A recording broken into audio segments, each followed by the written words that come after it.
অবশেষে কুখ্যাত আয়নাঘর পরিদর্শন করলেন ডক্টর মোহাম্মদ ইউনূস। ভুক্তভোগীদের পাশাপাশি ছিলেন বিদেশি গণমাধ্যম কর্মীরাও। গত সরকার এই আইএমএ জাহেলিয়াতকে প্রতিষ্ঠিত করে গেছে সর্বক্ষেত্রে, এটা তার একটা নমুনা। শেখ হাসিনার নির্দেশে ছাত্র জনতার উপর গুলি ছুড়েছিল আইন শৃঙ্খলা বাহিনী, প্রাণ যায় ১৪০০ মানুষের। দুপুরে জাতিসংঘের প্রতিবেদন প্রকাশ। রিপোর্টের শুধুমাত্র যে বাংলাদেশের জন্য গ্রহণযোগ্যতা রয়েছে তা না, আন্তর্জাতিক মহলেও এটা গ্রহণযোগ্যতা পাবে। নতুন দল গঠন প্রক্রিয়ার অংশ হিসেবে ঢাকা বিশ্ববিদ্যালয়ে চলছে শিক্ষার্থীদের মতামত সংগ্রহ। ২১ ফেব্রুয়ারির পর যে কোনো দিন আত্মপ্রকাশ। হালনাগাদে প্রায় ৫০ লাখ নতুন ভোটার যুক্ত হয়েছে তালিকায়। অভিযোগ, অনেক এলাকাতেই বাড়ি বাড়ি যাননি তথ্য সংগ্রহকারী।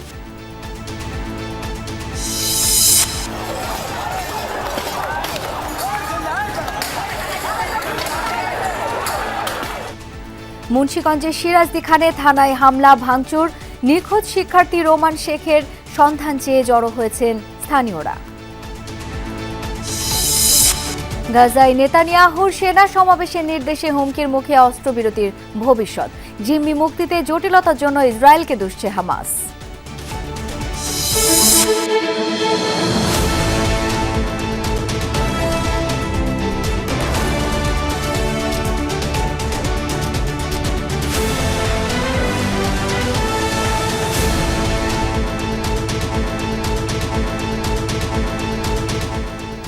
আমন্ত্রণ দুপুরের বাংলাদেশে। আপনাদের সাথে আছি আমি শাওন দত্ত। এতক্ষণ শিরোনাম দেখছিলেন।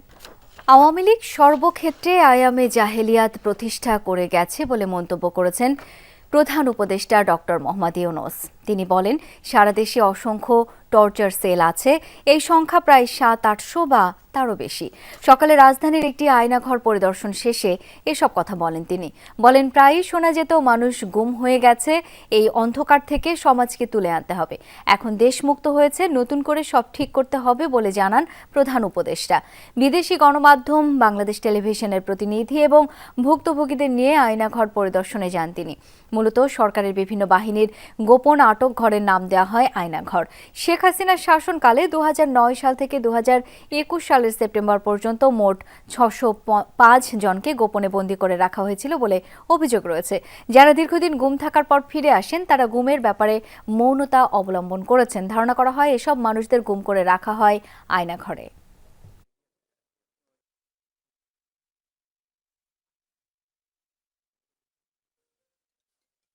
আইএমএ জাহেলিয়াত বলে একটা কথা আছে। এই গত সরকার এই আইএমএ জাহেলিয়াতকে প্রতিষ্ঠিত করে গেছে সর্বক্ষেত্রে, এটা তার একটা নমুনা। মনুষ্যত্ববোধ বলে কোনো জিনিস যা আছে সেটার থেকে বহু গভীরে নিয়ে গেছে, এটা নিশ্চিহ্ন করার জন্য। মনুষ্যত্ববোধ যেন কারো না থাকে। নৃশংস অবস্থা, প্রতিটি জিনিস যে হয়েছে এখানে যতটাই শুনি অবিশ্বাস্য মনে হয়। এটা কি আমাদেরই জগৎ, এটা কি আমাদেরই সমাজ, আমরা এটা করলাম? এবং যারা নিগৃহীত হয়েছে, যারা এটা শিকার হয়েছে, তারা আমাদের সঙ্গে আছে। তাদের মুখের থেকে শুনলাম কিভাবে হয়েছে। কোনো ব্যাখ্যা নাই। এটা ব্যাখ্যা থাকলে কিছু একটা হলে মানুষ বোঝে যে এটার কারণ ছিল। এটা বিনা কারণে রাস্তা থেকে উঠিয়ে আনার মতো কথা। বিনা দোষে কতগুলো সাক্ষী সাবুত হাজির করে সেই যন্ত্র, ওই এক্সপ্লোসিভ কতগুলো গাড়ির ভেতরে ঢুকে দিয়ে তারা বলছে তুমি সন্ত্রাসী, জঙ্গি, এইগুলো বলে বলে তাকে নিয়ে আসা হয়েছে। এবং এইরকম ইন্টারোগেশন সেল, এরকম টর্চার সেল সারা বাংলাদেশ জুড়ে আছে, সেটাও শুনলাম আজকে। আমার ধারণা ছিল যে এটা বোধহয় এখানে আয়নাঘর বলতেছি কয়েকটা আছে, এখন শুনতেছি আয়নাঘরের বিভিন্ন ভার্সন সারা দেশ জুড়ে আছে। পলাতক শেখ হাসিনার নির্দেশেই জুলাই-আগস্ট অভ্যুত্থানে নির্বিচারে গুলি চালিয়েছেন আইন শৃঙ্খলা রক্ষাকারী বাহিনী। জাতিসংঘের তথ্যানুসন্ধান দলের প্রতিবেদনে বলা হয়েছে এমন তথ্য। এছাড়া আওয়ামী লীগ সাধারণ সম্পাদক ওবায়দুল কাদের এবং স্বরাষ্ট্রমন্ত্রী সহ সরকারের উচ্চ পর্যায়ের সংশ্লিষ্টতার প্রমাণ পেয়েছে সংস্থাটি। বাংলাদেশ সময় দুপুর ২:৩০টায় জেনেভায় এই প্রতিবেদন প্রকাশ করা হবে। তার আগে বিভিন্ন মাধ্যমে এসব তথ্য জানা গেছে। বলা হয়, ১৯ জুলাই জ্যেষ্ঠ কর্মকর্তাদের সাথে বৈঠকে শেখ হাসিনা আন্দোলনের সমন্বয়কদের গ্রেপ্তার করে মেরে ফেলে গুম করার নির্দেশ দিয়েছিলেন। আইন শৃঙ্খলা বাহিনী ও গোয়েন্দা সংস্থার কর্তাদের নিয়ে তৈরি হয়েছিল কোর কমিটি। 20 জুলাই থেকে নিয়মিত বৈঠক করতেন তৎকালীন স্বরাষ্ট্রমন্ত্রী।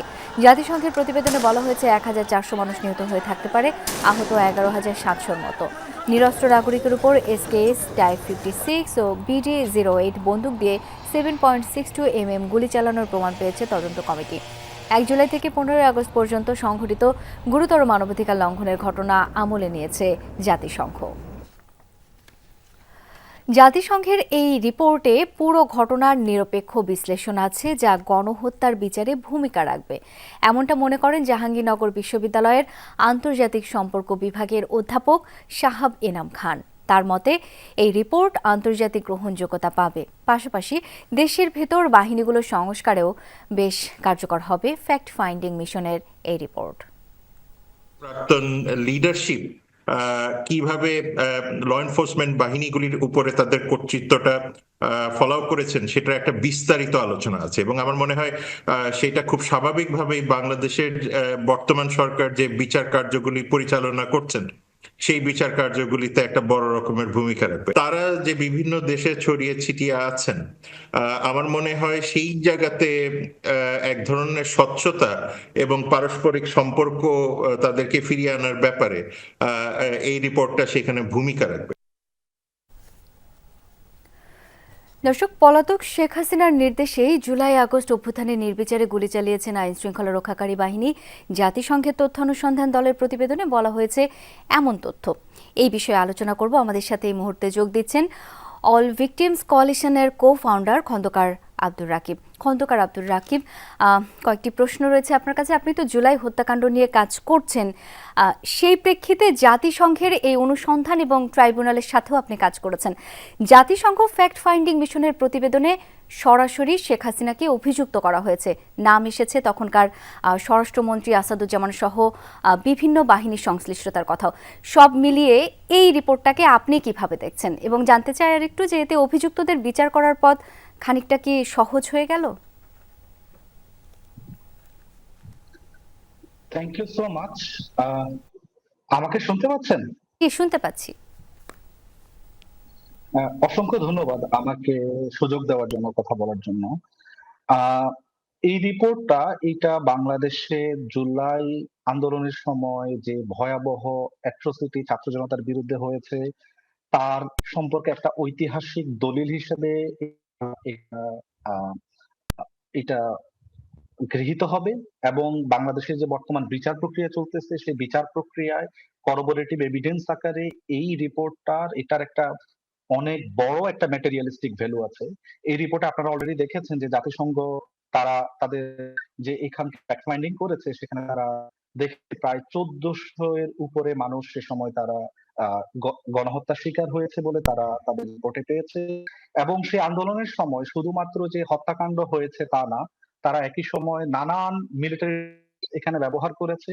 সেই টেকটিক্স গুলোর মধ্যে একটা নটোরিয়াস টেকটিক ছিল, তারা আন্দোলনকারীদেরকে নির্বিচারে করেছে। প্রায় 11,700 শিক্ষার্থীকে গ্রেফতার করেছে এবং তাদের অংশকে দীর্ঘদিন ধরে গুম করে রেখেছিল।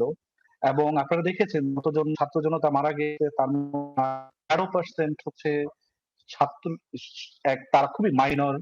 এবং সবচেয়ে ভয়াবহ ঘটনা ঘটেছে যেটা, যে সরকার সে সময় যে সরকার ছিল তারা নানান উপায়ে লিথাল উইপন ইউজ করেছে এবং নানান তারা মিলিটারি টেকটিক্স ইউজ করেছে। সবচেয়ে ভয়াবহ মিলিটারি টেকটিক্স, তারা প্রথমে তাদের ছাত্রলীগ যুবলীগ সহ নানান রাজনৈতিক দলের নেতা কর্মীদেরকে ডেপ্লয় করেছে।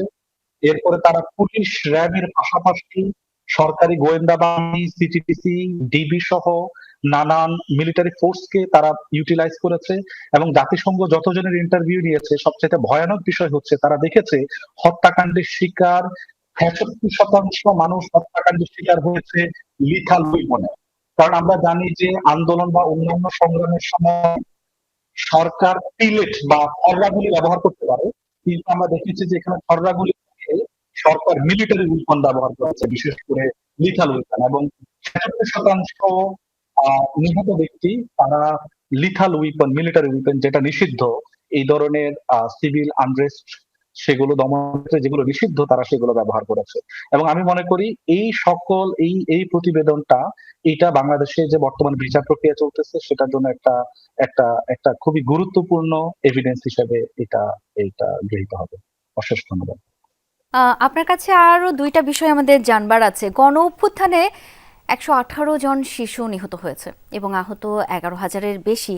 জুলাই আগস্টের এই হত্যাকাণ্ডকে গণহত্যা বলে থাকেন কেউ কেউ। আপনি কি বলবেন সেটি একটু জানতে চাই। সেই সঙ্গে র্যাব ও এনটিএমসি বিলুপ্তি সহ কিছু সুপারিশও করা হয়েছে প্রতিবেদনে, সেগুলোকে কিভাবে দেখছেন আপনি? অসংখ্য ধন্যবাদ আপনার প্রশ্নের জন্য। গণহত্যা যখন আমরা বলি ইংরেজি একটা শব্দ, এটার ইংরেজিতে দুটো জিনিস আছে, একটা হচ্ছে ম্যাস কিলিং, একটা হচ্ছে জেনোসাইড। আমরা জেনোসাইড হওয়ার জন্য একটা সুনির্দিষ্ট যে ক্রাইটেরিয়া গুলো ইন্টারন্যাশনালি সেটা এই আন্দোলনের ক্ষেত্রে প্রযোজ্য না, কিন্তু আমরা যে ম্যাস কিলিং বা ম্যাস অ্যাট্রোসিটিস সেটা এই আন্দোলনে যে ঘটনাটা ঘটেছে সেখানে ম্যাস কিলিং ঘটেছে, এটা জেনোসাইড না বাট ম্যাস কিলিং। এবং আন্তর্জাতিক আইনে যেটাকে আমরা ক্রাইম এগেইনস্ট হিউম্যানিটি, যেটাকে আমরা বলি হচ্ছে মানবতা বিরোধী অপরাধ, সেই জিনিসগুলো সেখানে ঘটেছে। এবং মানবতা বিরোধী অপরাধ তখনই ঘটে যখন এই ঘটনাটা খুবই সিস্টেম্যাটিক থাকে এবং এটা খুবই ওয়াইড স্প্রেড থাকে। সো জুলাই ম্যাসাকারে যে হত্যাকাণ্ড, যে যে ভয়াবহ খুন, অপহরণ, মানুষকে হচ্ছে ডিটেনশনের মধ্যে রাখা এবং জীবনের জন্য পঙ্গু দেওয়ার মতো যে ঘটনাগুলো ঘটেছে, এটা এটা এটা খুবই সিস্টেম্যাটিক ছিল। কারণ সরকার এটা তার যে রাজনৈতিক গুন্ডা বাহিনী ছিল তাদেরকে তারা ডেপ্লয় করেছে, এবং তারা শুধুমাত্র রাজধানী ঢাকায় না, সারা বাংলাদেশে নানান জায়গায় তারা ডেপ্লয় করেছে। তারা একই সঙ্গে পুলিশ বাহিনীর পাশাপাশি তারা র্যাব অফিসিয়াল থেকে শুরু করে জাতীয় গোয়েন্দা বাহিনী থেকে এমনকি সিটিটিসি, যে বাহিনীটা শুধুমাত্র ভয়াবহ টেরোরিস্ট গ্রুপদেরকে টার্গেট করার কথা ছিল, তাদেরকেও এই আন্দোলনে তাদেরকে ব্যবহার করা হয়েছে। সো এটা খুব একটা সিস্টেম্যাটিক ছিল এবং একই সঙ্গে এটা ওয়াইড স্প্রেড, যেটাকে আমরা বলি ওয়াইড স্প্রেড, মানে ঢাকার পাশাপাশি আমরা দেখেছি ঢাকা শহরের সকল জায়গার পাশাপাশি চট্টগ্রাম, সিলেট, রংপুর থেকে শুরু করে সব জায়গায় সরকার তার যে সিকিউরিটি ফোর্স এবং প্যারামিলিটারি যে ফোর্স, ছাত্রলীগ, যুবলীগ সহ আপনারা দেখেছেন, তারা তারা হচ্ছে ক্যামেরার সামনে দম্ভ ভরে তারা একই সঙ্গে হচ্ছে ফেসবুক লাইভ করে তারা জনতার উপর তারা হচ্ছে গুলি ছড়েছে। সেই জিনিসগুলো ঘটেছে এবং এটা খুবই সিস্টেমেটিক এবং ওয়াইড স্প্রেড ছিল। এবং পাশাপাশি সেখানে ভয়াবহ সেক্সুয়াল এবং জেন্ডার বেস ভায়োলেন্সের ঘটনা ঘটেছে বলেও প্রমাণ পেয়েছে জাতিসংঘের ফ্যাক্ট ফাইন্ডিং টিম। এবং সেখানে আমরা দেখেছি যে এই যে আন্তর্জাতিক যে আইন মোতাবেক একটা ক্রাইম এগেইনস্ট হিউম্যানিটি বা মানবতা বিরোধী অপরাধ হওয়ার জন্য যে যে ধরনের এলিমেন্ট, বিশেষ করে ম্যাস কিলিং, নির্বিচারে মানুষকে গুলি করা, অপহরণ করা, গুম করে রাখা, ইলিগালি কনফাইন করে রাখা, কুজিয়ার টর্চার করা, যাদেরকে হচ্ছে গুম করে নিয়ে যাওয়া হয়েছে এবং হচ্ছে যাদেরকে জেলখানায় বন্দী করে রাখা হয়েছে, অসংখ্য নিরপরাধ মানুষ ধরে হচ্ছে জেল বন্দী করা, এটা একটা ওয়াইড স্প্রেড এবং সিস্টেমেটিক ছিল। সে কারণে অবভিয়াসলি এইটা একটা মানবতা বিরোধী অপরাধ এবং যে অপরাধটা ইন্টারন্যাশনাল এটা হচ্ছে এটা নিষিদ্ধ। এবং বাংলাদেশের যে বর্তমান যে আন্তর্জাতিক অপরাধ ট্রাইব্যুনাল রয়েছে সেখানে ক্রাইম এগেইনস্ট হিউম্যানিটির জন্য এটার জন্য একটা আলাদা আলাদা এই বিচার করার জন্য এটার আলাদা বন্দোবস্ত রয়েছে। সো আমি মনে করি যে এটা একটা মানবতা বিরোধী অপরাধ ঘটেছে। এটা জেনোসাইড না, বাট ইট ওয়াজ মাস। অসংখ্য, যেখানে প্রায় 14,400 মানুষ নিহত হওয়ার তারা রিপোর্ট পেয়েছে এবং ইট কুড বি মোর। অসংখ্য, আপনারা জানেন যে ছাত্র জনতার অনেকে কন্টিনিউয়াসলি দে আর স্টিল তারা মারা যাচ্ছে। So it's slow burning genocide. আমি নিজে ব্যক্তিগতভাবে অসংখ্য ভিকটিম ছাত্র জনতাকে দেখেছি যাদের 40 ব্যাগ, 50 ব্যাগ, 60 ব্যাগ রক্ত লেগেছে তাদের ট্রিটমেন্টের জন্য, এবং তাদের অনেকেই কিন্তু আস্তে আস্তে মারা যাচ্ছে। So it's slow burning. এবং অনেকেই যারা সার্ভাইভার্স, আমরা জানি না যে তারা কত বছর তারা বেঁচে যাবে, এবং যে সমস্ত সার্ভাইভার্সরা আছে এদের একটা বড় অংশ কিন্তু শিশু, তাদের বয়স 20 নিচে এবং 30 বছরের নিচে। তো তাদের পুরো জীবন তাদের, আমরা জানি না যে তারা কত বছর বাঁচবে, কারণ তাদের খুব সিভিয়ারলি তাদের হয় পা, তাদের কিডনি থেকে শুরু করে তাদের শরীরের খুবই সেন্সিটিভ যে অর্গান সেগুলোকে ধ্বংস করে দিয়েছে। সো আমি মনে করি এটা এটা এটা একটা মানবতার বিরোধী অপরাধ ছিল এবং আন্তর্জাতিক আইনে মানবতা বিরোধী অপরাধ এটা খুবই একটা সিরিয়াস ক্রাইম। এবং একই সঙ্গে এই অপরাধটা এটা একটা ম্যাস কিলিং, অবশ্যই। এর পাশাপাশি তারা যে জিনিসগুলো সুপারিশ করেছে আমরা অবশ্যই মনে করি বাংলাদেশের আইন শৃঙ্খলা রক্ষাকারী বাহিনী, আমি আবার বলছি, আন্দোলনে যতজন মারা গেছে তার 66% মানুষ মারা গেছে লিথাল মিলিটারি ওয়েপন। তো পুলিশ যেটা বৈধভাবে যেটা ব্যবহার করতে পারে, তারা সর্বোচ্চ ব্যবহার করতে পারে পিলেট, ছড়রা গুলি, যেটা তাদের আইনে বৈধ মানুষকে। কিন্তু এই ছড়রা গুলিটাও আমরা দেখেছি যে রিপোর্টে এসেছে, ছড়রা গুলিগুলো খুবই ক্লোজ রেঞ্জে করা হয়েছে, একদম খুব। জনাব খন্দকার আব্দুর রাকিব, আপনাকে অসংখ্য ধন্যবাদ আমাদেরকে সময় দেওয়ার জন্য। ট্রাইব্যুনালের বিচার হবে স্বাধীন এবং নিরপেক্ষ। মামলা তদন্ত শেষ হয় আগেই রায় নিয়ে আগাম মন্তব্য করায় অসন্তোষ প্রকাশ করেছেন ট্রাইব্যুনাল চেয়ারম্যান বিচারপতি 𝗃𝗀𝗃𝗀 মজুমদার। দুপুরে ট্রাইব্যুনালে গুমের ঘটনায় দায়ের করা মামলার শুনানিতে এই বিষয়ে উষ্মা প্রকাশ করেন তিনি। এর আগে সকালে সাবেক সেনা কর্মকর্তা 𝗧𝗲𝗪 আহসানকে হাজির করা হয় ট্রাইব্যুনালে। শুনানি শেষে গুমের ঘটনায় 𝗧𝗲𝗪 আহসানকে গ্রেপ্তার দেখানো হয়। আগামী 20 এপ্রিল মামলার তদন্ত প্রতিবেদন দাখিলের নির্দেশ দেন আদালত। এছাড়া রামপুরাতে জুলাই-আগস্ট গণহত্যা, পুলিশের 2 পুলিশ কর্মকর্তার বিরুদ্ধে গ্রেপ্তারি পরোয়ানা জারি করেছেন ট্রাইব্যুনাল। আগামী 20/4/2025 তারিখে তদন্ত প্রতিবেদন জমা দেওয়ার জন্য তারিখ নির্ধারণ করেছেন। যেহেতু ট্রাইব্যুনালের এই মামলাটি গুম এবং বিচার বহির্ভূত হত্যার অভিযোগ এবং সারা দেশব্যাপী এটি সংগঠিত হয়েছে দীর্ঘ সময় ধরে, অতএব আমাদের তদন্ত কার্যক্রম সম্পন্ন করার জন্য আরও বেশ কিছু সময়ের প্রয়োজন। দর্শক, তরুণদের নতুন রাজনৈতিক দল গঠনে ছাত্র সমাজের প্রত্যাশা জানতে ঢাকা বিশ্ববিদ্যালয়ে মোট 6টি পয়েন্টে বুথ বসিয়েছে শিক্ষার্থীরা। সেখানে রয়েছেন সহকর্মী রাব্বি সিদ্দিকী। যাব তার কাছে। রাব্বি, নতুন দল গঠনে জনগণের প্রত্যাশা নিয়ে যে বুথ বসানো হয়েছে সে বিষয়ে বিস্তারিত জানতে চাই আপনার কাছ থেকে।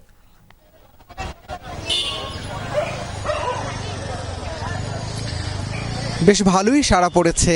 আমরা আছি এখন ঢাকা বিশ্ববিদ্যালয়ের লাইব্রেরির সামনে এবং সেখানেও একটি বুথ আছে। সেই বুথেও কিন্তু বিশ্ববিদ্যালয়ের শিক্ষার্থীরা তারা এসে এই ফর্মটি পূরণ করছেন। তারা নতুন রাজনৈতিক দল চাচ্ছেন, সেই মতামতই তারা ব্যক্ত করছেন। এবং দেখতেই পাচ্ছেন যে এখানে ছাত্র তরুণদের নেতৃত্বে নতুন যে রাজনৈতিক দল, সেই রাজনৈতিক দলটির কেমন হওয়া উচিত, তাদের চোখে নতুন বাংলাদেশ, এবং সেই জনমত জরিপটি কিন্তু এখানে হচ্ছে। এবং অনলাইন এবং অফলাইন দুই মাধ্যমেই কিন্তু এই ফর্মটি পূরণ করা যাচ্ছে। এবং ঢাকা বিশ্ববিদ্যালয়ের 6টি পয়েন্টে এই ফর্মটি পাওয়া যাচ্ছে, এছাড়া অনলাইনেও পাওয়া যাচ্ছে। যে বিষয়গুলো এই ফর্মে আছে, মূলত তারা রাজনৈতিক দলগুলো কেমন চাচ্ছেন, রাজনৈতিক দলটি কেমন হলে ভালো হয়, নতুন দলের কাছে তাদের প্রত্যাশা, দলের নাম, দলের মার্কা এবং কি কাজ করলে দেশ বদলে যাবে, এই বিষয়গুলো মূলত এই নতুন যে রাজনৈতিক দল, সেই রাজনৈতিক দলের কাছে নতুন তরুণদের চোখে কেমন বাংলাদেশ, কেমন দল, সেই বিষয়গুলো আসলে এই জনমত জরিপে প্রাধান্য পাচ্ছে। সে কথাতেই কিন্তু শিক্ষার্থীরা তাদের মনের কথাগুলো এই ফর্মে তারা উল্লেখ করছেন এবং বলছেন। কথাও বলেছে অনেকের সাথে, তারা যেই কথাটি বলছেন যে আসলে কেমন রাজনৈতিক দল চাচ্ছেন। আমরা একটু, একজন শিক্ষার্থী তিনি ফর্ম পূরণ করছেন, একটু জানতে চাইবো তার কাছে। আপনি তো আপনার জনমত জরিপে অংশ নিলেন, কেমন বাংলাদেশ, কেমন রাজনৈতিক দল চাচ্ছেন? আচ্ছা, আমরা সম্পূর্ণরূপে একটা অন্তর্ভুক্তিমূলক রাজনৈতিক দল চাচ্ছি, যেখানে একজন কামার, একজন কৃষক থেকে শুরু করে বুদ্ধিজীবীগণ থাকবেন, দেশের যারা পলিসি মেকার আছেন তারাও সেই রাজনৈতিক দলে থাকবেন। অর্থাৎ আমাদের যে একটা ধারণা আছে রাজনীতিতে ভালো মানুষ আসেন না, এই ধারণাটার আমরা পরিবর্তন চাই, যে একটা রাজনৈতিক দলে একজন অশিক্ষিত মানুষও যেমন থাকবেন, শিক্ষিত মানুষ থাকবেন, সকল শ্রম পেশার মানুষ সেখানে যুক্ত হবে। ধন্যবাদ আপনাকে। আমরা কথা বলছিলাম একজন জনমত জরিপে অংশ নেওয়া একজন শিক্ষার্থীর সাথে। এভাবেই কিন্তু প্রত্যেকটি পয়েন্টে শিক্ষার্থীরা নতুন রাজনৈতিক দল কেমন হওয়া উচিত সে বিষয়ে তাদের মতামত ব্যক্ত করছেন। রাব্বি, অনেক ধন্যবাদ আপনাকে। সরকার থেকে পদত্যাগ করে জুলাই আন্দোলনে অগ্রণী ভূমিকা রাখাদের নতুন দলের অত্যন্ত গুরুত্বপূর্ণ দায়িত্ব নিতে যাচ্ছেন নাহিদ ইসলাম। শহীদ মিনার থেকে যার কণ্ঠে শোনা গিয়েছিল শেখ হাসিনা পতনের 1 দফার ঘোষণা, এরই মধ্যে দলের গঠনতন্ত্রের খসড়া চূড়ান্ত হয়েছে। চলছে নাম ও প্রতীক বাছাইয়ের তৎপরতা। 21 ফেব্রুয়ারির পর যে কোনো দিন আত্মপ্রকাশ করবে নতুন রাজনৈতিক দল। এতে জানা যাবে কে কোন পদে থাকছেন। তানভীর মোর্শেদের ক্যামেরায় লামিয়া তিথির রিপোর্ট। জুলাই বিপ্লবে আওয়ামী লীগ সরকার পতনের আন্দোলনে নেতৃত্ব দিয়েছেন অকুতভয় ছাত্রনেতারা। তাদের নেতৃত্বেই আসছে মধ্যমপন্থী ধারার নতুন রাজনৈতিক দল, যারা নেতৃত্ব দিতে চান নতুন বাংলাদেশকে। তবে জুলাই গণ অভ্যুত্থানের সম্মুখ সারির ছাত্রনেতাদের বৈষম্য বিরোধী ছাত্র আন্দোলন ও জাতীয় নাগরিক কমিটির সমন্বয়ে হতে যাওয়া নীতি নির্ধারণে থাকছেন কে বা কারা। জাতীয় নাগরিক কমিটির সামনের সারির নেতৃত্ব বলছে এক্ষেত্রে এগিয়ে আছেন নাহিদ ইসলাম। সরকার থেকে পদত্যাগ করলে, যেহেতু পদত্যাগ করাটা তার দাপ্তরিক সিদ্ধান্ত থেকে জানানো হবে, করলে আশা করছি তিনি আমাদের সর্বোচ্চ নেতৃত্বের জায়গায় আসবেন আহ্বায়ক হিসাবে। কে আসলে মূল দায়িত্বটা গ্রহণ করতে আগ্রহী হবেন এবং স্পিরিটটাও মানে জুলাইয়ের যে আকাঙ্ক্ষা সেটাও বাস্তবায়ন হয়। নাহিদ ইসলামের অ্যাকসেপ্টেন্স, জনপ্রিয়তা এটার ব্যাপারে কোনো ধরনের কোনো সন্দেহ নেই। যদি নতুন রাজনৈতিক দলে আসতে চান তাদের জন্য ওয়েলকাম, কিন্তু তাদেরকে অবশ্যই সরকারের পদ থেকে পদত্যাগ করে আসতে হবে। দলের দায়িত্ব নিতে যে কোনো সময় উপদেষ্টা পদ ছাড়ছেন নাহিদ। কাঠামো চূড়ান্ত হইলে সে সর্বোচ্চ নেতৃত্বের জায়গায় নীতি নির্ধারণী ফোরাম চিন্তা করছে। উপদেষ্টা পদত্যাগের তারিখ তো আসলে এটা উপদেষ্টা ঠিক করবেন, এটা আমরা সেভাবে বলতে পারছি না, যেহেতু তিনি সরকার একটি ক্যাবিনেটে আছেন এবং সেখানে অন্যান্য উপদেষ্টা এবং তাদের ক্যাবিনেটের সিদ্ধান্ত আছে, তার দপ্তর থেকে সেটি স্পেসিফিক তারিখ জানিয়ে দিবেন। এরই মধ্যে নতুন দলের কাঠামো গঠনতন্ত্র কেমন হতে পারে এর খসড়া চূড়ান্ত করেছে জাতীয় নাগরিক কমিটি ও বৈষম্য বিরোধী ছাত্র আন্দোলনের নেতারা। এরই মধ্যে অনলাইন অফলাইনে দলের কিছু নাম ও প্রতীকের প্রস্তাবও পেয়েছেন তারা। চলছে দল গঠন নিয়ে মতামত ও সদস্য পদের আবেদন যাচাই।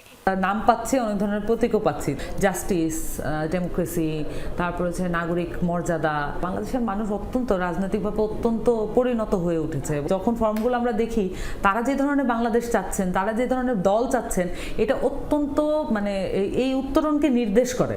সামান্তা জানালেন, নতুন রাজনৈতিক দলে জায়গা হবে না পরিবারতন্ত্রের। পারিবারিক যে লেগেসিটা আসলে থাকে সেটা আমাদের মানে রাজনৈতিক দলের ক্ষেত্রে প্রযোজ্য নয়, কারণ এখানে বাংলাদেশের মানুষ তার স্বতঃস্ফূর্ততা দিয়ে এখানে গণ অভ্যুত্থান ঘটিয়েছে এবং স্বতঃস্ফূর্ততাই হচ্ছে এই দলের লেগেসি। গণ অভ্যুত্থানে সফল হওয়া দেশগুলোর ইতিবাচক নেতিবাচক সব অভিজ্ঞতাকে কাজে লাগাতে চায় জুলাই অভ্যুত্থানের শিক্ষার্থীদের নতুন এ দল।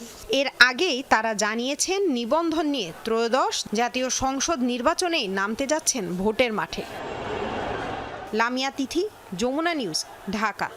বাড়ি বাড়ি গিয়ে ভোটার তালিকা হালনাগাদ করার কথা থাকলেও অনেক এলাকাতেই যায়নি তথ্য সংগ্রহকারীরা। আবার গেলেও দারোয়ানের উপর দায়িত্ব দিয়ে দায়সারাভাবে কাজ সেরেছেন তারা। রাজধানীর বেশ কয়েকটি এলাকায় সরেজমিন অনুসন্ধানে মিলেছে এই তথ্য, যদিও নির্বাচন কমিশন আশা করছে হালনাগাদের চূড়ান্ত তালিকায় ত্রুটি থাকবে না। লাভলি বিথির প্রতিবেদন। 20 জানুয়ারি থেকে 3 ফেব্রুয়ারি পর্যন্ত চলে ভোটার তালিকা হালনাগাদ কার্যক্রম। বাড়িতে গিয়ে প্রত্যেক ভোটারের তথ্য যাচাই বাছাই করার কথা জানিয়েছিল নির্বাচন কমিশন। কিন্তু দক্ষিণখানের বিভিন্ন বাসায় খোঁজ নিয়ে জানা যায় তথ্য সংগ্রহকারীরা বেশিরভাগ বাড়িতেই যাননি। কোনো বাড়িতে ঢুকতে দেওয়া হয়নি, আবার কোনো বাড়িতে বাধা না পেলেও দারোয়ানের উপর দায়িত্ব দিয়ে শেষ। ভিতরে যাইতে চাইছিল, পরে বলছে যে তুমি বললে দিতে পারবা কিনা। আমি বলছি আমি বললে দিতে পারবো। সবাইকে আমি বলতে পারি না। ভোটারে ওরা কাজের জন্য আসছে, ওরা তো মানা করার কোনো দরকারই আসে না। তো আমার চোখে পড়ে নাই, আমি পাই নাই কাউকে। আমাদের এখানে যে ভোটারের যে অফিসটা আছে, যে হাসান কমপ্লেক্সে, যে ওইখানে গিয়ে সে কাগজপত্র জমা দিচ্ছে। আচ্ছা, কিন্তু বাড়ি না, বাড়ি আসেন। আমি বললাম যে আপনি উপরে যাবেন, পরে কয় না এখানে আসলে আরো বেশি ভালো, কারণ বাসা যাওয়ার জন্য আপনি তো জানেন। পরে আমি বলছি যে ঠিক আছে, তাহলে আমি ডাইকে আনি। ঢুকতে চাইছিল নাই, আমার তো আর অনুমতি নাই। অথচ ওই এলাকার দায়িত্বরত থানা নির্বাচন কর্মকর্তার কার্যালয়ের পাশের এলাকা দক্ষিণখান। বাসিন্দাদের কোনো অভিযোগ পাননি বলে জানান তিনি। অনেক সময় মিসকমিউনিকেশনের কারণে এটা মিস হতে পারে। তারপরেও আমি একটা জিনিসই বলবো যে ভোটার যে কোনো সময়ই আমাদের অফিসেও হতে পারবে, নিবন্ধন কেন্দ্রেও হতে পারবে, এবং এটা 23 তারিখেই শেষ না, এরপরেও ভোটার হতে পারবে। মিরপুরের 3 নং ওয়ার্ডের বিভিন্ন এলাকা পরিদর্শনে মিলেছে একই তথ্য। বাড়িতে না গিয়ে একটি নির্দিষ্ট স্থানে এলাকাবাসীকে আসতে বলা হয়। অনেকে আবার সে তথ্য জানতেন না। না, আসে নাই, কিন্তু আমি খোঁজ করতেছি, যেখানে ভোটার হইতে হয় সেখানে আমি খোঁজ করছি। ওনারা এখান থেকে নাম্বার দিছে, তো এখানে যোগাযোগ করতে বলছে। নতুন ভোটার 2 জন, তো আইসে আমি সব কিছুই বলছি। তা আমার মানে কাগজ মগজ সব ঠিক আছে, কিন্তু যে অনলাইন করা না দেখে বলছে যে অনলাইন কইরা যাইয়া যোগাযোগ কইরা বানাইনি। ওরা আসেনি, কিন্তু মানে ওই জায়গায় যে বসছে আশেপাশের মানুষ থেকে জানতে পারছে তো ওই জায়গায় যে কাজ হচ্ছে। মগবাজার, রামপুরা, আজিমপুরের চিত্র একই। গলির ভেতরের বাসা পর্যন্ত পা পড়েনি ইসির প্রতিনিধিদের। তবে ধানমন্ডি, কাঁঠালবাগান এলাকার বেশিরভাগ বাড়িতেই তথ্য সংগ্রহ করেছেন কর্মীরা। কিছু কিছু বাসায় গিয়েছে, কিছু কিছু যায় নাই। যেমন আমাদের 35 নম্বর ওয়ার্ড, পাগলা মাজার এলাকা, আমবাগান এলাকা, সবার বাসায় যায়নি। ফর্ম কি এখানে ফিল আপ করেছিল? জি, এখানে বসে ফিল আপ করেছি। আমাদের থেকে ইনফরমেশন নিল, দেন বার্থ সার্টিফিকেটের ফটোকপি নিল, তারপর প্যারেন্টসের এনআইডি কার্ডের ফটোকপি নিল। ভোটার নিবন্ধন হয়েছে প্রায় 50 লাখ, যদিও ইসির লক্ষ্য ছিল 61 লাখ। মৃত ভোটার পাওয়া গেছে প্রায় 15 লাখ। হালনাগাদ কার্যক্রম থেকে বাদ পড়লেও 11 এপ্রিল পর্যন্ত নিকটস্থ ভোটার রেজিস্ট্রেশন কেন্দ্র বা থানা নির্বাচন অফিসে গিয়ে নিবন্ধন করার বিজ্ঞপ্তি দিয়েছে নির্বাচন কমিশন। Lovely Bithi, Jamuna news, Dhaka. BNP chairperson Khaleda জিয়াকে চিকিৎসকরা বাসায় গিয়ে দেখে এসেছেন, জানান তার ব্যক্তিগত চিকিৎসক ও বিএনপির স্থায়ী কমিটির সদস্য ডাক্তার 𝗧𝗲𝗹𝗃𝗁। লন্ডনে আয়োজিত এক অনুষ্ঠান শেষে সাংবাদিকদের একথা বলেন তিনি। বলেন, বিএনপির ভারপ্রাপ্ত চেয়ারম্যান তারেক রহমানের বাসায় ডাক্তার প্রফেসর পেট্রু কেনেডি, জেনিফার ক্রসের তত্ত্বাবধানে চিকিৎসাধীন রয়েছেন। এ সময় তিনি জানান, যেসব পরীক্ষা নিরীক্ষা দেওয়া হয় সেগুলো করানো হচ্ছে এবং শারীরিক অবস্থা এই মুহূর্তে স্থিতিশীল। খালেদা জিয়ার দেশে ফেরা প্রসঙ্গে তিনি বলেন, চিকিৎসকরা যেদিন যাওয়ার জন্য পরামর্শ দেবেন তখনই তিনি দেশে ফিরবেন। এ সময় তিনি খালেদা জিয়ার সুস্থতার জন্য দেশের সবার কাছে দোয়া চান।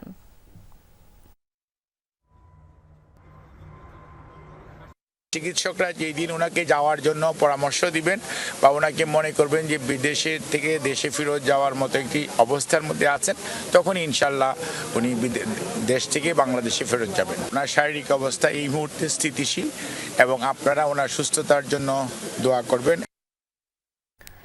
3 সপ্তাহ ধরে নিখোঁজ শিক্ষার্থী রোমান শেখের সন্ধান এবং অপহরণকারীদের বিচারের দাবিতে মুন্সিগঞ্জের সিরাজদি খান থানায় ভাঙচুর করেছে স্থানীয়রা। বেলা 11টায় থানার সামনে জড়ো হয় রোমান শেখের সহপাঠী, স্বজন সহ গ্রামবাসী। এরপর মিছিল নিয়ে ভেতরে প্রবেশ করে তারা। বিক্ষোভ মিছিল করার এক পর্যায়ে থানা ভাঙচুর করে বিক্ষোভকারীরা। এ সময় পুলিশ সদস্যরা বিক্ষোভকারীদের বোঝানোর চেষ্টা করলেও তাতে কাজ হয়নি। গত 21 জানুয়ারি অটোরিকশা নিয়ে বাড়ি থেকে বের হওয়ার পর নিখোঁজ হয় রোমান শেখ। সে বেলতলী জি.জে উচ্চ বিদ্যালয়ের 9ম শ্রেণীর ছাত্র। স্বজনদের অভিযোগ, রোমান শেখকে অপহরণের সুস্পষ্ট অভিযোগে মামলা করা হয়। এই মামলায় গ্রেপ্তারও আছে একজন, কিন্তু আসামিকে রিমান্ডে না নিয়ে তদন্তে গড়িমসি করছে পুলিশ। এমন অভিযোগে সকালে থানা প্রাঙ্গণে জড়ো হয়ে হামলা চালায় স্বজনের শিক্ষার্থীরা। এ সময় থানা লাগোয়া মুন্সিগঞ্জ সহকারী পুলিশ সুপারের কার্যালয়ে 4টি গাড়ি ভাঙচুর করা হয়।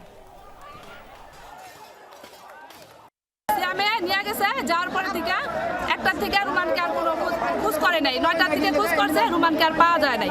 রাত্র 10টার দিকে থানায় আমরা এটা জিডি করলাম, সে তারাকে পাইলে সকালবেলা দোনো থানা, সিন্নগর থানা, সিরাজদি থানা, দোনো থানা খোঁজাখুঁজি করলাম, স্বাস্থ্য ক্লিনিক খোঁজা করলাম, কোথায় পাই না। দীর্ঘ 15 মাস পর গাজায় যুদ্ধবিরতি কার্যকর হলেও আবারও যুদ্ধ শুরুর দামামায় আতঙ্কিত গাজাবাসী। এদিকে নেতানিয়াহুর বিতর্কিত সব সিদ্ধান্তে ক্ষোভে ফুঁসছেন ইসরায়েলিরা। হামাসের হাতে বন্দী ইসরায়েলি জিম্মিদের পরিবারের শঙ্কা, আবারও যুদ্ধ শুরু হলে মুক্তি মিলবে না আপনজনদের। রাফায় ধ্বংসস্তূপের সামনে দাঁড়িয়ে বিলাপ করছেন জোমা আবু কস। ইসরায়েলি হামলায় ধ্বংসস্তূপে পরিণত হয়েছে তার বাড়ি। গাজায় যুদ্ধবিরতি কার্যকরে আরও একবার নতুন ভবিষ্যতের স্বপ্ন দেখছিলেন তিনি, কিন্তু গাজায় আবারও ট্রাম্প এবং নেতানিয়াহুর যুদ্ধ শুরুর হুঁশিয়ারিতে আতঙ্কিত তিনি। ট্রাম্প বলেছেন, বাকি ইসরায়েলি জিম্মিদের মুক্তি না দেয়া হলে গাজাকে আবারও নরক বানিয়ে দিবেন। এখন গাজার যা পরিস্থিতি তা কি নরক থেকে কোনো অংশে কম? গত 15 মাসে যে গণহত্যা হয়েছে এমন তো পৃথিবীর আর কোথাও হয়নি। শুধু জোমা আবু কস নন, আবারও সংঘাতের আতঙ্কে পুরো গাজাবাসী। যুদ্ধবিরতি কার্যকর হলেও আমাদের উপর হামলা তো বন্ধ হয়নি। দোয়া করি ওরা যেন যুদ্ধবিরতি চুক্তি না ভাঙে। আমাদের হারানোর আর কিছুই নেই, কিন্তু তাও কেন ইসরায়েলিরা আমাদের পিছু ছাড়ছে না। হামাস ইসরায়েল পাল্টাপাল্টি শর্তভঙ্গের অভিযোগকে কেন্দ্র করে আবারও গাজায় সামরিক অভিযানের হুঁশিয়ারি এসেছে তেল আবিবের পক্ষ থেকে। এ অবস্থায় আবারও যুদ্ধ শুরুর ইঙ্গিত দেয় নেতানিয়াহুর উপর ক্ষুব্ধ স্বয়ং ইসরায়েলিরাও। জিম্মিদের পরিবার সহ সাধারণ নাগরিকদের বিক্ষোভে উত্তাল গোটা ইসরায়েল। আমাদের প্রধানমন্ত্রী নিজেই ষড়যন্ত্র করছে, আবারও গাজায় যুদ্ধ শুরুর হুঁশিয়ারি দিয়ে যুদ্ধবিরতির চুক্তি ভেস্তে দিতে চাইছে। আমার সন্তান এখনো হামাসের জিম্মায়, আমি ওকে ফেরত চাই। ইতোমধ্যে গাজায় নতুন করে সেনা মোতায়েনের নির্দেশ দিয়েছেন ইসরায়েলি প্রধানমন্ত্রী বেনিয়ামিন নেতানিয়াহু। 𝗧𝗲𝗹𝗃𝗁, যমুনা নিউজ। গণহত্যায় অভিযুক্ত আওয়ামী লীগ সরকারের সাবেক প্রতিমন্ত্রী, পুলিশ কর্মকর্তা এবং ঘনিষ্ঠজন সহ 3 জনকে পৃথক মামলায় বিভিন্ন মেয়াদে রিমান্ড দিলেন ঢাকার আদালত। এছাড়া 9 আসামিকে রাজধানীর বিভিন্ন থানার মামলায় গ্রেপ্তার দেখিয়ে কারাগারে পাঠানো হয়েছে। সকালে সাভার মডেল থানার আব্দুল কায়েম হত্যা মামলায় সাবেক দুর্যোগ ও ত্রাণ প্রতিমন্ত্রী এনামুর রহমানকে 5 দিনের রিমান্ড আদেশ দেন ঢাকার জেলা ও দায়রা জজ আদালত। পাশাপাশি সালমান এফ রহমান, আনিসুল হক চৌধুরী, আব্দুলাল মামুন ও ধীরেন্দ্রনাথ শম্ভুকে বিভিন্ন মামলায় গ্রেপ্তার দেখান একই আদালত। এছাড়া নাসা গ্রুপের চেয়ারম্যান নজরুল ইসলাম মজুমদারকে 2 মামলায় 10 দিন ও সাবেক স্বরাষ্ট্রমন্ত্রী আসাদুজ্জামান খান কামালের ছেলে শাফি মোদ্দাসের খান জ্যোতিকে 7 দিনের রিমান্ড আদেশ দেন ঢাকা মহানগর হাকিম এম.এ. আজহারুল ইসলামের আদালত। এছাড়া বিভিন্ন মামলায় গ্রেপ্তার দেখানো হয় কামাল আহমেদ মজুমদার, দিলীপ কুমার আগারওয়াল ও আবুল হাসানকে। নজরুল ইসলাম মজুমদার উভয় মামলায় তার আইনজীবীরা ছিল, তারা রিমান্ড আবেদন বাতিলপূর্বক জামিনে প্রত্যাহার করেন। বিজ্ঞতা তাদের এই আবেদনগুলো নামঞ্জুর করেন। যদি তার বিচার ক্ষমতাটাকে ব্যবহার করে বিভিন্ন সময় বিভিন্ন বাহিনী তৈরি করে তার বিরুদ্ধে 7 দিন রিমান্ড প্রার্থনা করা হয় এবং তাকে 7 দিনে তার রিমান্ড মঞ্জুর করা হয়। জুলাই আগস্ট হত্যাকাণ্ডের প্রতিবেদন প্রকাশ করছে জাতিসংঘের মানবাধিকার কমিশন। আমরা এখন সরাসরি যুক্ত হচ্ছি জেনেভায়। And officials who were working hard to build on the momentum to implement a new vision for Bangladesh, one with human rights and social justice at its core. The recommendations in this report are made in the spirit of contributing to the implementation of such a vision, and my office is available to continue and further expand our cooperation with Bangladesh, including through a strengthened presence in the country. In recent decades, Bangladesh's promise has too often been marred by bitter feuding and patronage and identity politics. Today, this transition offers a chance to step back from cycles of revenge and move towards a new approach that brings the nation together in a spirit of trust building and healing. Advancing accountability and human rights will be fundamental to achieving that transformation and change. Thank you. Thank you, High Commissioner. We will now take questions. I'd like to invite the Bangladeshi journalists who are online. If you raise your hands, then we can take questions from you. I don't see any raised at this stage well, actually we do. We've got one hand. I'd rather we take 3 questions at a time. Maybe we might. Actually, we'll take the first question online from Jamuna TV. If you could please identify yourself. Then we now actually have a second question from Mehdi Hassan. So if we do those first 2 questions, please. Excellency, thank you. My name is Mahfouz Mishu. I work for Jamuna TV. It's a 24/7 news channel based in Dhaka. My question is to High Commissioner.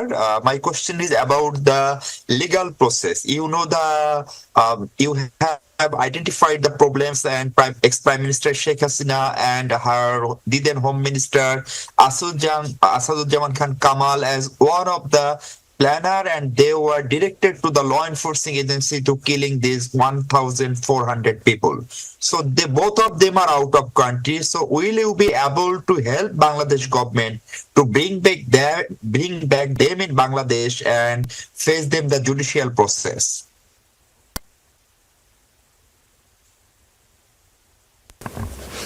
Thank you. And the next question from Mahedi.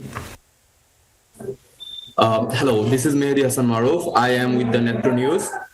According to the UN fact-finding report, Nair Islam, now an advisor in the interim government, he was abducted and taken to DGFI, the military intelligence, their Ainagar detention center on the 19th July last year. Would you please elaborate on the details of this abduction? Thank you. Thank you. And then we'll take one more online from the Bangladeshi media. Israt from DBC News.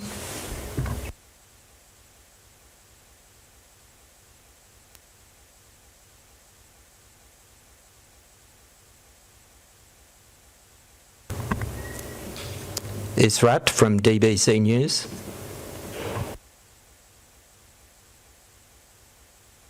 Okay, maybe we're having I think he's online. Israt? Okay, we might move on to the next one. I think he might be having some comms problems. So this one is from Kamaruzam. Yes. Kamaruzam, do you hear me? If you could identify the news organisation you work for, please. Yes, I'm Kamrud Jaman. I'm working for TRT World, Bangladesh correspondent, Turkish television channel. Actually, you know that Sheikh Hasina, along with other top cabinet members, most of them are now in India.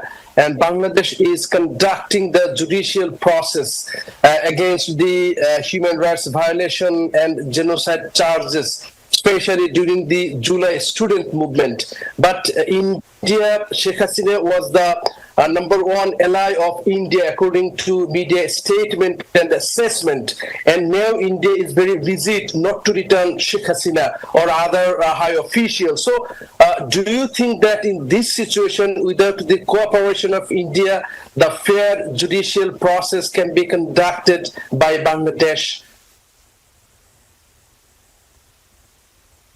Thank you. Over to you, High Commissioner.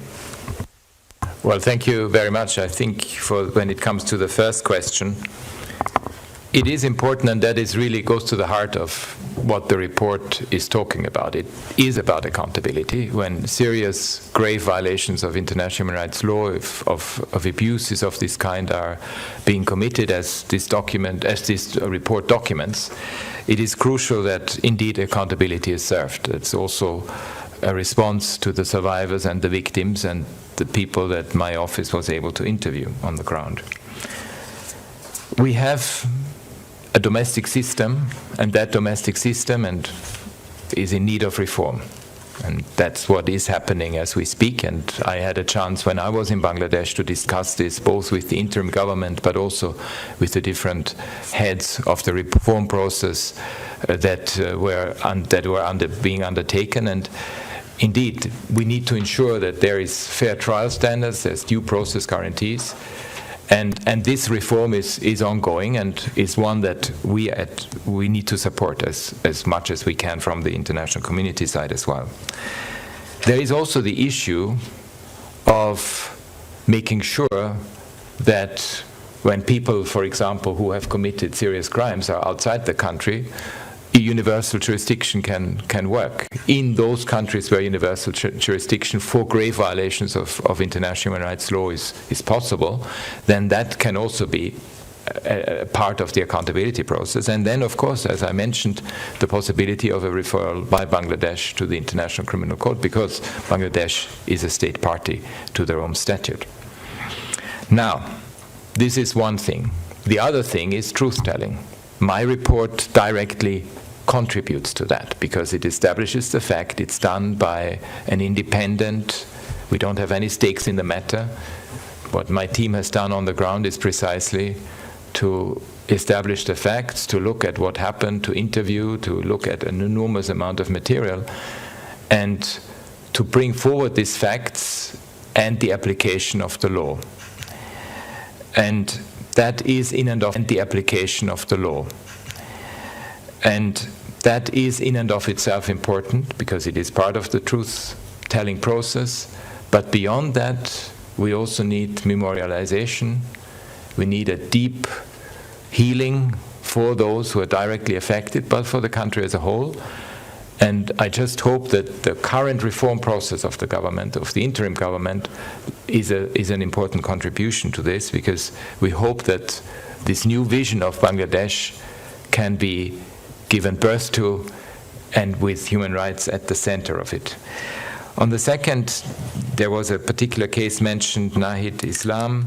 In fact, we have documented this case. If you read the report, we have this case documented. It was one of the emblematic cases of arbitrary detention, of which, as you know, there were many findings in that regard. And again, we can learn from it, and we have indeed made sure that these cases, the way that they are documented, provide the type of response that everyone expects. Look, on as I mentioned before, on the judicial process, it is important again that the judicial process inside the country is reformed, that it guarantees due process, that it guarantees fair trials, and that process goes ahead, because we cannot allow for perpetrators of serious human rights violations to get away with impunity. They need to be held to account, and that's part indeed of the work that is being undertaken. Thank you. Thank you. Now, we'll take a couple of questions in the room to start with. First, AFP. Yeah, thank you. Nina Larson, AFP. So I was wondering if I had a couple of small questions. I was wondering if you could say what your report found in terms of Sheikh Hasina's direct responsibility. If you're calling for international justice in this matter, I know you said it's impossible. It's important that there is the possibility, but do you think that it would be good that this does go to universal jurisdiction or to other forms of international justice? And finally, sorry, on the reforms that you're talking about, are you concerned that the abuses that you've found in your report are continuing due to, I guess, embedded problems in the system? There was a report out today about 12 people who have died since the end of the revolution in custody. So I just wondering if you had some comments on that. Thank you. We'll take another question in the room. Thanks. Yeah, 𝗔𝗯𝘂𝘁 Swiss News Agency. Thanks, High Commissioner. Follow up on the last question. There's been in the last days a wave of arrests, more than 1,300 arrests. You mentioned that there is a need to set back of the cycle of revenge, so your comments on that. And then on your call for truth-telling, what's the first reaction of the new government? Are they heading towards a format like a truth commission? Thank you. Thank you. If we have no more questions in the room, I think we'll take one more online from 𝗧𝗲𝗹𝗃𝗀𝗃𝗀𝗃. Sorry, I'll come to you next. 𝗧𝗲𝗃𝗀𝗃𝗀𝗃. Yes, it is 𝗧𝗲𝗃𝗀𝗃𝗀𝗃 from র-জনত Patrika in Bangladesh. The Commissioner has mentioned about the ICT process in Bangladesh. At the same time, the international avenues for ensuring justice through ICC. Should Bangladesh complete first the ICT process at home before going to the ICC process for international trial? Thank you.